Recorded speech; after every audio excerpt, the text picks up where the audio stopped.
गौतम बुद्ध की कहानी से सीखें सफलता के मूल मंत्र। मित्रों, सफलता के लिए क्या आवश्यक है? आप जानते हैं कि सफलता के लिए क्या आवश्यक है? कृपया एक बार कहानी जरूर देखें। हर इंसान अपने जीवन में कुछ हासिल करना चाहता है, कुछ बनना चाहता है, लेकिन केवल कुछ प्रतिशत लोग ही उस सपने को पूरा कर पाते हैं जो वो हर समय देखते रहते हैं। इसके पीछे का कारण क्या है?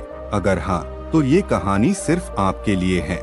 दोस्तों, यह कहानी गौतम बुद्ध के जीवन से ली गई है और अगर आप इस कहानी को अंत तक पढ़ेंगे तो आपको समझ आ जाएगा कि सफलता का मूल मंत्र क्या है और सफलता के लिए क्या जरूरी है। तो चलिए शुरू करते हैं। कहानी सफलता की कुंजी क्या है? गौतम बुद्ध की कहानी जानिए। दोस्तों, एक बार गौतम बुद्ध अपने कुछ भिक्षुओं के साथ एक गांव से होकर गुजर रहे थे और उस गांव में पानी की बिल्कुल भी व्यवस्था नहीं थी, जिसके कारण लोगों को पानी लाने के लिए अपने गांव से दूर जाना पड़ता था। उस गांव के पास एक बहुत बड़ा मैदान था जिसमें कई छोटे छोटे गड्ढे खोदे गए थे। जिज्ञासावश बुद्ध के भिक्षुओं में से एक ने गौतम बुद्ध से पूछा कि इस भूमि पर बनी गुफाओं का क्या उपयोग है। अपने भिक्षु का प्रश्न सुनकर बुद्ध मुस्कुराते हुए कहते हैं, मेरे प्रिय भिक्षु, इस गांव में पानी की बहुत बड़ी समस्या है और यही कारण है कि इस गांव के लोगों ने पानी की तलाश में ये छोटे छोटे गड्ढे खोदे हैं। जवाब सुनते ही बौद्ध भिक्षु वहां दौड़ पड़ता है और उन तालाबों में पानी ढूंढने लगता है, परंतु उस बौद्ध भिक्षु को उन गड्ढों में पानी की एक बूंद भी नहीं मिली। वह गौतम बुद्ध के पास वापस आता है और बुद्ध से पूछता है, क्या इन तालाबों में पानी है? उसके बाद गौतम बुद्ध मुस्कुराते हुए अपने भिक्षु से कहते हैं कि प्रिय भिक्षु, क्या तुम्हें वहाँ लोगों की भीड़ जाती हुई दिख रही है?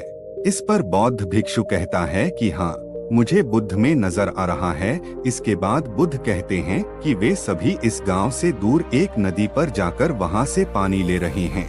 इसके बाद बुद्ध के भिक्षु बुद्ध से पूछते हैं, क्या इस गांव के आसपास की जमीन में बिल्कुल भी पानी नहीं है? इस पर बुद्ध कहते हैं कि पानी तो है, लेकिन इस गांव में कोई नहीं है जो उस पानी तक पहुंच सके। इसके बाद बौद्ध भिक्षु कहता है कि बुद्ध, मुझे कुछ समझ में नहीं आ रहा। इसके बाद गौतम बुद्ध पूछते हैं कि क्या तुम्हें इस जमीन पर खुदे हुए गड्ढे दिखते हैं? इस जमीन पर खुदे हुए ये सभी गंदे पानी की तलाश में हैं, परंतु एक भी कुएं से पानी नहीं निकला। आप जानते हैं क्यों?